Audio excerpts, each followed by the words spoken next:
Okay, so my name is Michael Twitty, and I'm the team leader for the Cooking Gene Project on Indiegogo. And we are still raising money for our Southern Discomfort Tour.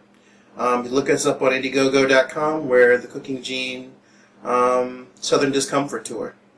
And what we're trying to accomplish is we're going from Maryland to Louisiana on a tour of the Old South, looking for my roots, but also those places of culinary memory where slavery and food connect. And on the way, we're going to be doing a lot of things that apply to our contemporary times, modern day times. Trying to improve the lot of African American farmers and trying to make a better food world for particularly African American communities that are impoverished in the South. But a part of that project is connecting with our roots, particularly my roots in the South. And to do that, I have to make an appeal to the families that own my family. We want to cook with you. That's the bottom line. I'm not trying to be litigious. I'm not asking you for anything. I just really want to cook with you in the spirit of racial reconciliation and healing. I've always had this name Twitty, and it's brought me some degree of pain, hurt, and teasing when I was a child. But to understand where that name comes from, and where the name Townsend came from, my mom's last name, and understand where my grandmother's name Todd came from. And eventually I've hit upon something like 20 different names, 20 different families. And that's really startling, because you think of enslaved people as not having last names, and virtually all of the enslaved people in my family carried their slaveholding family's last name.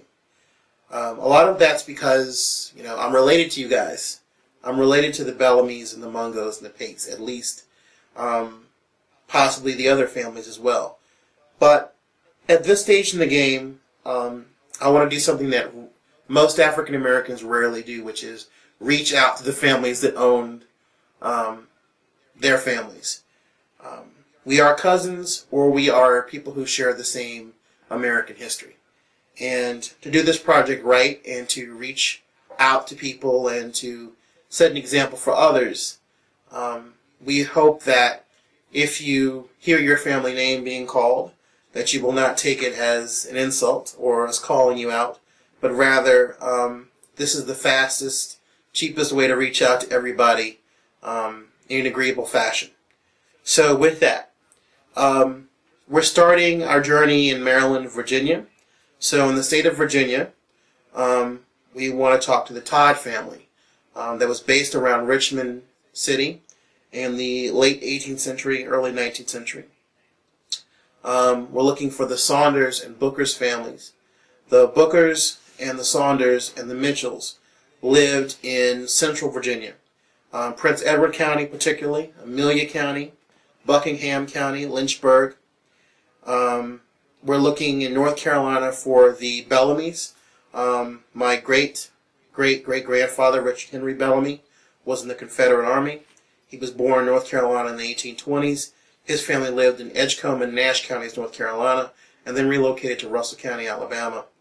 The Bellamy's, and also several other families, the Merritts in Wilmington, North Carolina, Onslow County, are important.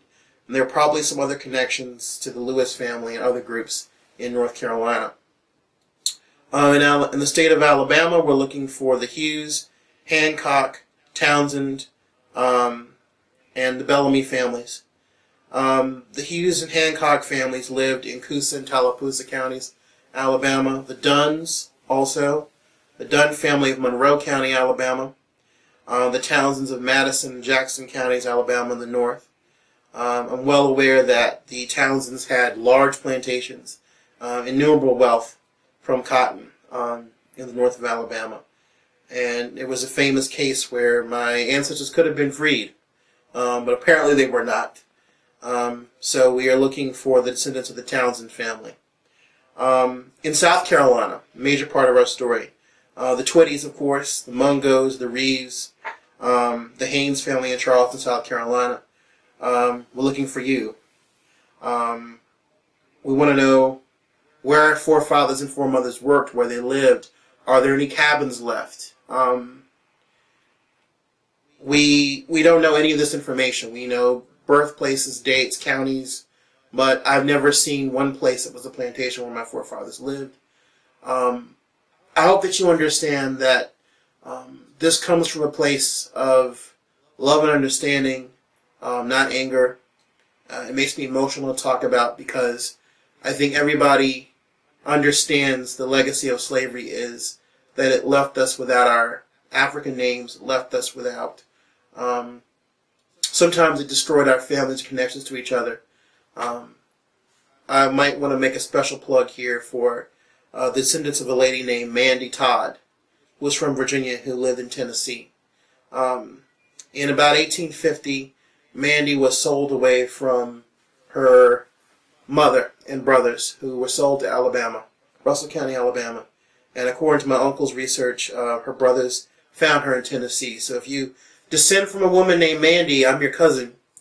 To the families that own my family, I have to say that everybody deserves to know where they come from. Everyone deserves to know their American story.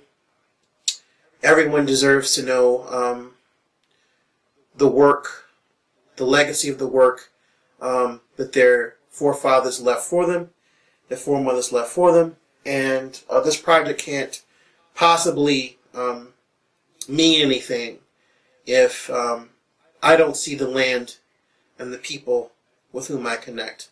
I want to say Kaddish, which is a Jewish ritual prayer at the grave, since I'm Jewish, at the grave of my ancestors, and I want to pour libation, which is the African custom. And I hope if for no other reason you will contact me at The Cooking Gene, TheCookingGene, at Gmail, and visit our blog at thecookinggene.com to help me fulfill this spiritual mission. I want to cook with you. I want to sit down with Southern food with you and talk about our mutual family histories. I can't thank you enough for being open with us if you choose to be open.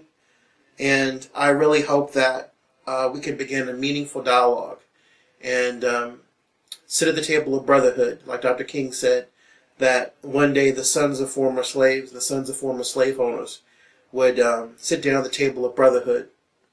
And I want to make that happen.